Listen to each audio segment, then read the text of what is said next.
अनादिं सुरादिं मखादिं भवादिं स्वरूपं त्वदीयं न विद्यन्ति देवा जगन्मोहिनीयं तु वाग्वादिनीयं सुहृत्पोषिणी शत्रुसंहारिणी। রাধে রাধে বন্ধুরা, আশা করি সকলেই ভালো আছেন, সুস্থ আছেন।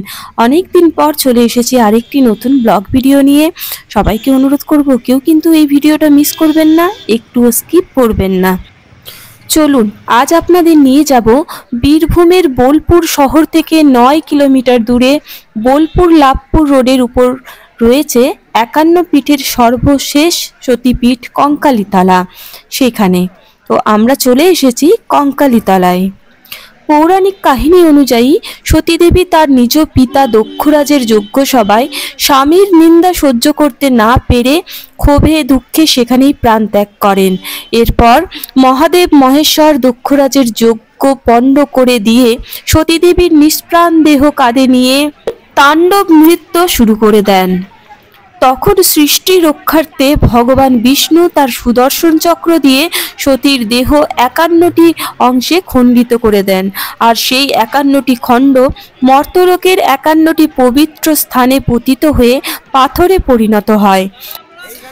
আর সতীর প্রতি অতীব আসক্তি হেতু প্রত্যেক পীঠস্থানেই রক্ষক ভৈরব রূপে দেবাদিদেব মহেশ্বর বিরাজমান। অষ্টাদশ শতাব্দীর শ্রেষ্ঠ বাঙালি কবি রায়গুণাকর ভারতচন্দ্র তার অন্নদামঙ্গল কাব্যগ্রন্থে লিখেছিলেন, কাঞ্চি দেশে পড়িল কাকলি অভিরাম, দেবগর্ভা দেবতা ভৈরব রুরু নাম। বলা হয় প্রাচীনকালে এই তীর্থে সতীদেবীর কটিদেশ বা কোমরের অংশ অস্থি বা কঙ্কাল পতিত হয়েছিল, তাই এই সতীপীঠের নাম হয় কঙ্কালীতলা। আর এখানে দেবী দেবগর্ভা নামে প্রসিদ্ধ। এখানে দেবী রক্ষক রুরু ভৈরব, তিনি হলেন মহাদেবের ভয়ঙ্কর রূপ। তাকে অষ্টভৈরবের মধ্যে দ্বিতীয় স্থানে ধরা হয়। এই কঙ্কালীতলায় আগে কোনো মন্দির ছিল না, শুধুমাত্র ছিল একটি জলাশয়, যেটিকে পবিত্র কুণ্ড হিসেবে পুজো করা হতো। বলা হয় সমগ্র বীরভূমির জল শুকিয়ে গেলেও এই কুণ্ডের জল শুকায় না। সতীর দেহের কোমরের অংশটি এই কুণ্ডেই প্রস্তুরীভূত অবস্থায় নিমজ্জিত রয়েছে। লাইনটা গেছে কোথায়? ওইখানে। প্রতি বছর চৈত্র সংক্রান্তিতে এখানে দেবীর বাৎসরিক পুজো অনুষ্ঠিত হয়। বছরের ওই নির্দিষ্ট দিন ছাড়া আর কেউ কখনোই এই কুণ্ডে নামেন না। বলা হয় এই বিধির অমান্য করলে ঘোর বিপদ অবশ্যম্ভাবী। এই কুণ্ডের জলকে ভীষণ পবিত্র বলে মনে করা হয়। বহু মানুষ এই কুণ্ডের জল পান করে তাদের নানা দুরারোগ্য ব্যাধি থেকে মুক্তি পেয়েছেন। জনশ্রুতি আছে পশ্চিম দিকে রয়েছে দুটি সুড়ঙ্গ, আর এই সুড়ঙ্গ দুটির সাথে যোগ রয়েছে সুদূর উত্তরপ্রদেশের মণিকর্ণিকা ঘাটের। আর মন্দিরের পাশেই রয়েছে এই বটবৃক্ষটি। এটিকে বলা হয় মনস্কামনা বৃক্ষ। ভক্তরা তাদের মনের কথা মায়ের কাছে জানিয়ে পুজো দিয়ে এই গাছে একটি সুতো বেঁধে মানত করে যান। পরবর্তীকালে যেসব ভক্তের মনস্কামনা পূর্ণ হয় তারা এসে এই গাছ থেকে যে কোনো একটি সুতো আবার খুলে দিয়ে যান। আর এই মন্দিরের পাশেই এখানে আছে আরেকটি বেদি, যেখানে কিনা বলি দেওয়া হয় প্রতি অমাবস্যাতে বা অন্য কোনো যে বিশেষ তিথি কারণ মানত, এই উপলক্ষে এখানে বলি দেওয়াও হয়। আর এখানে আছে ভক্তদের জন্য প্রসাদেরও ব্যবস্থা। মাত্র 60 টাকা মূল্যের বিনিময়ে এখানে আপনি মায়ের প্রসাদ অন্নভোগও পেয়ে যেতে পারেন। এছাড়া এখানে বিভিন্ন ধরনের শুভ অনুষ্ঠানও আপনি করতে পারেন, যেমন উপনয়ন, বিবাহ, অন্নপ্রাশন ইত্যাদি। তো এখানে আমরা যেদিন এসেছি সেদিন দেখুন এখানে উপনয়নের ব্যবস্থা করা হচ্ছে। প্রায় 3-4টি উপনয়ন আমাদের সামনেই হচ্ছিল, আমরা দেখেছি। আর এই মন্দিরের পাশে অনেকটা জায়গা জুড়ে বসেছে হাট, যে হাটটা সোনাঝুরি হাটের মতো খানিকটা আমার মনে হলো। সোনাঝুরি হাটে যেসব জিনিসপত্রগুলো আপনারা দেখে থাকেন সেই রকমই এখানেও আছে। বোলপুরের সোনাঝুরি হাটও খুব একটা বিখ্যাত হাট, আপনারা যারা জাননি অবশ্যই ঘুরে আসবেন। আর সোনাঝুরি হাট নিয়ে ব্লগ তো আমি আগেই আমার চ্যানেলে আপলোড করে দিয়েছি, যারা দেখেননি অবশ্যই দেখে নেবেন।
তোকে আমি খুঁজছি।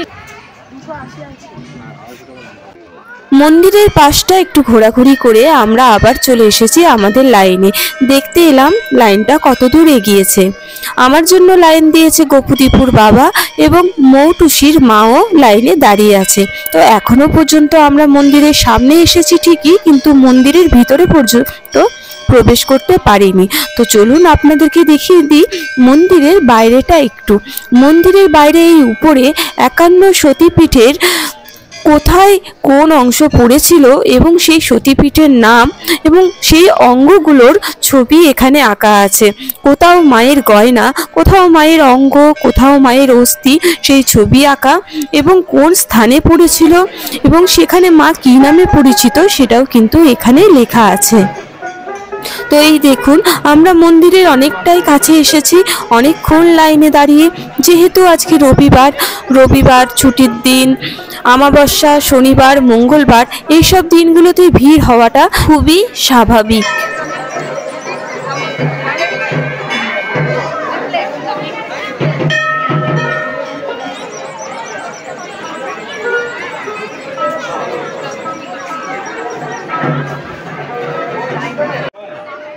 অনেকক্ষণ লাইনে দাঁড়িয়ে অবশেষে আমরা মন্দিরের ভিতরে প্রবেশ করতে পেরেছি। মন্দিরের ভিতরে প্রবেশ করলে দেখা যায় একটি বেদি। বলা হয় এই বেদির নিচে আছে 108টি নরমুণ্ড, আর সেই বেদির উপরে শ্মশানকালীর বাঁধানো ছবি, তাতেই চলে নিত্য পুজো।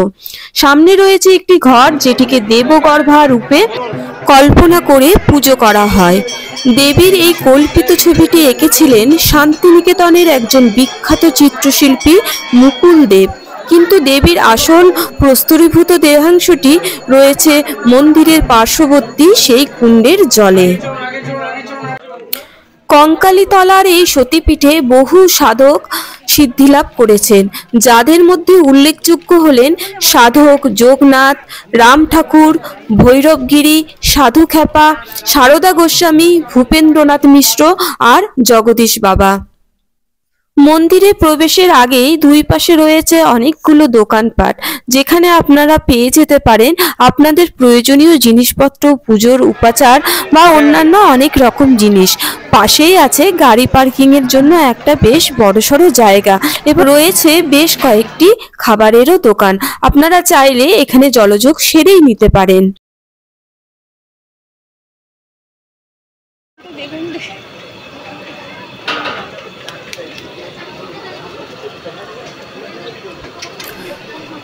ঐতিহাসিক রাখালদাস বন্দ্যোপাধ্যায়ের বাংলার ইতিহাস নামক গ্রন্থে উল্লেখ আছে, প্রথম মহিপালের রাজত্বকালে কাঞ্চিরাজ রাজেন্দ্র চোল অনেক রাজাকে পরাজিত করেছিলেন।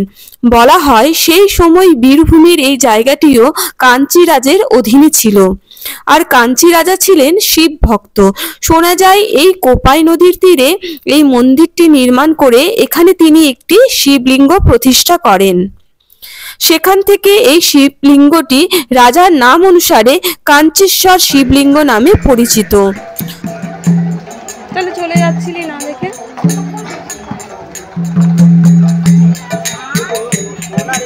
চলে গেলে আমরা আর পাবো না।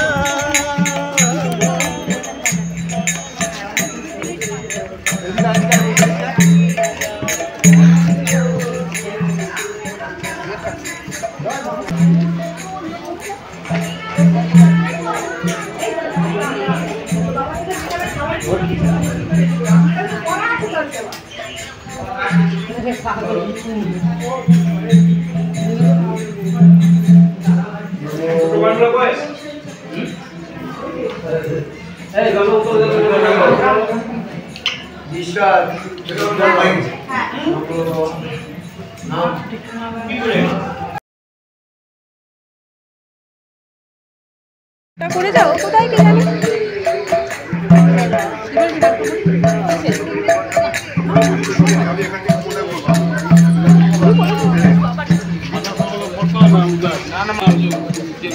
কাঞ্চেশ্বর শিবলিঙ্গ দর্শন করে তার পাশেই আছেন রুরু ভৈরবের মন্দির, যিনি হলেন এই সতীপীঠের রক্ষক। তো সেই মন্দির দর্শন করে আমরা চলে গেলাম বজরংবলীর মন্দির দর্শন করতে। বন্ধুদের ভিডিওটি কেমন লাগলো অবশ্যই কমেন্ট করে জানাবেন।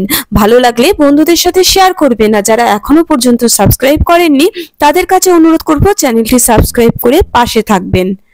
আর ভিডিওতে লাইক দিতে ভুলবেন না যেন। কোপাই নদীর তীরে অবস্থিত সতীপীঠ কঙ্কালীতলা, আর এখানে দেবী দেবগর্ভা নামে প্রসিদ্ধ। এই সতীপীঠের রক্ষক হলেন রুরু ভৈরব।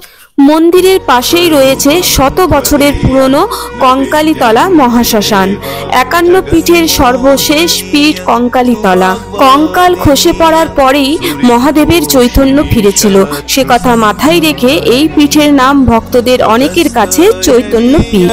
किमुचाटनीयं स्वरूपं त्वदीयं न विद्यन्ति देवा इयं स्वर्गदात्री पुनः कल्पवल्ली मनोजास्तु कामान्यथार्थ प्रकुर्यात्।